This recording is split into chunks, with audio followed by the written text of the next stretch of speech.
everyone, it's Kelly, and I'm here. I am going to try the sticky back canvas from Claudine Hellmuth. I think it's actually a Ranger product. Yes, says it right here, Ranger product. And I've never tried it before. I'm going to try it for the first time here. So here I go. Here is our canvas. Now I want a piece that's, we're going to cut it up, but I essentially want one that's 9 by 2.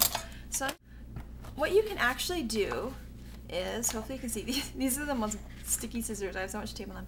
Just make a small cut, and I'm pretty sure from what I've seen, oh, I think you got to take the sticky back part off first. Okay, here we go. Wait. Make a small cut, and then from what I've heard is you can just rip it.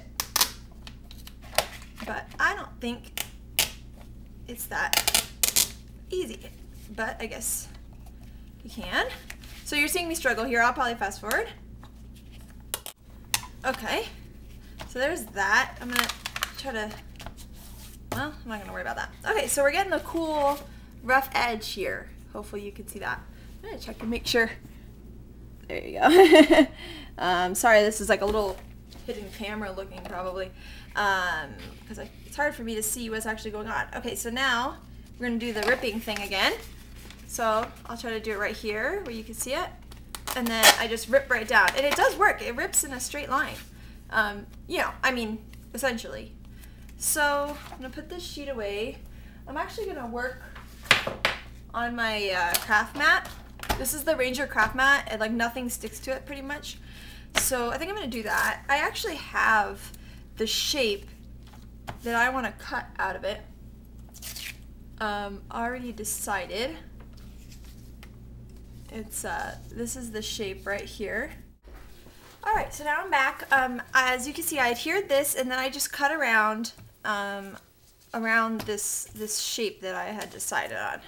So now we have this cool thing. Now as you can tell, first of all, you can tell it's sticky, but not that sticky. So you probably, and you need to add adhesive, I think, to put it on there. As you can see, it's jagged, kind of jagged edges, but that's going to be okay because we're actually going to, like, hopefully you can see that there. I'm like using my fingernail. Could I say like more? Could I sound more like a valley girl right now?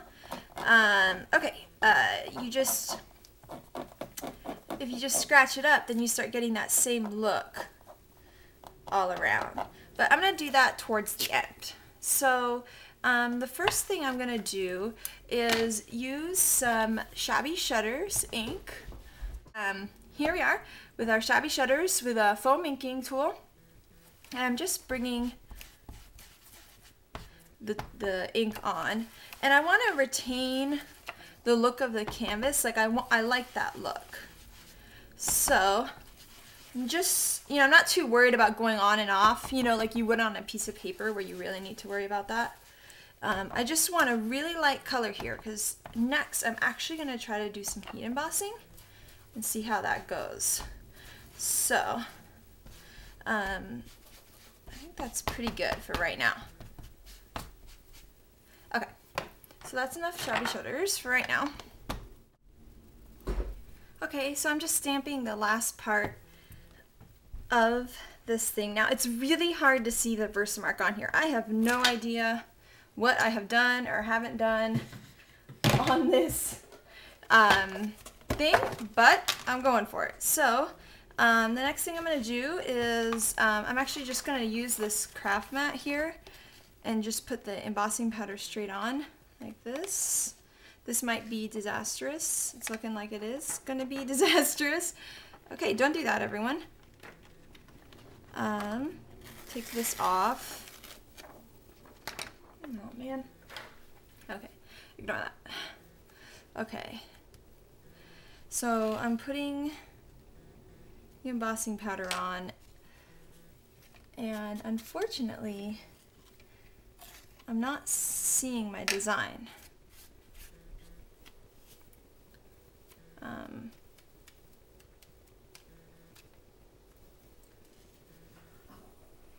So, kind of trying to flick off. I'm going to flick off into the garbage can.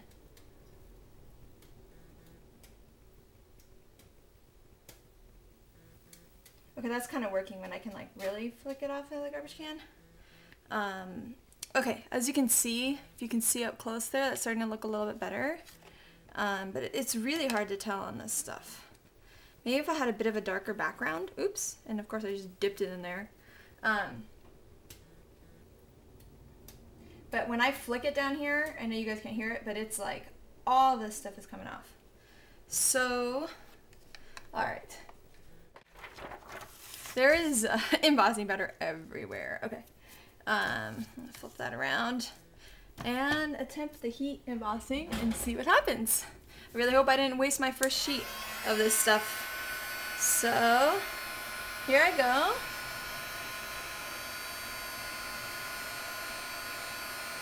I'm seeing it turn, but it's really subtle.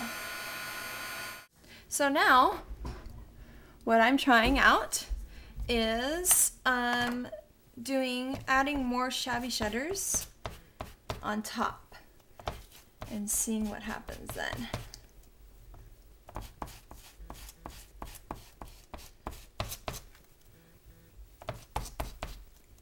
And then I'm trying to see, let me add some peel paint.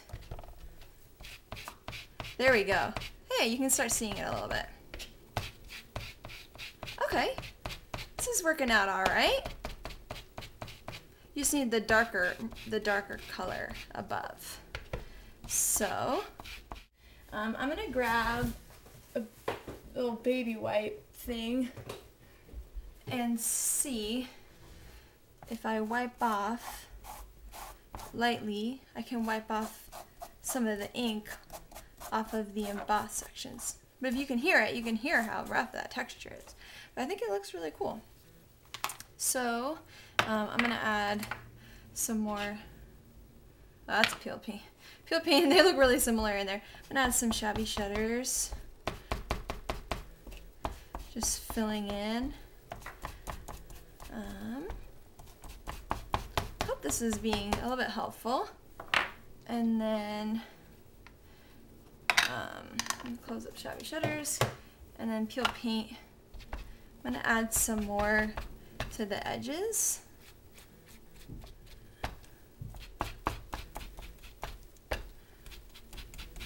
So I think with the peel paint, it's looking really good. Okay, and let's try to wipe off again off the leaves.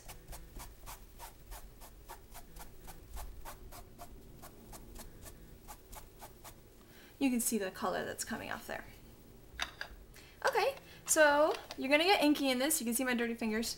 But I think it's worth it. I think it looks really cool. So what we're gonna do now is rough up these edges.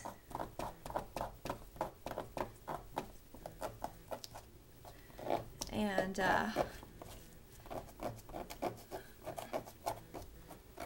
see how that goes.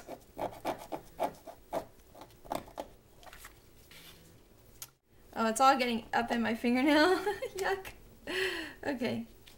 I like inky fingers, but I don't like sticky back canvas fingers. So, let's see. You're getting the idea here. So, as you can see, and then what I would do is I'd go back with the peeled paint on these roughed up edges and darken them up. Like that, so you get more of a definition. So I'm gonna keep going and roughing up these edges. Here's the final look, and you can see on this craft base how that looks actually pretty neat. So anyways, thank you so much for watching. I appreciate it so much, and I hope you all have amazing days. Thank you. Bye.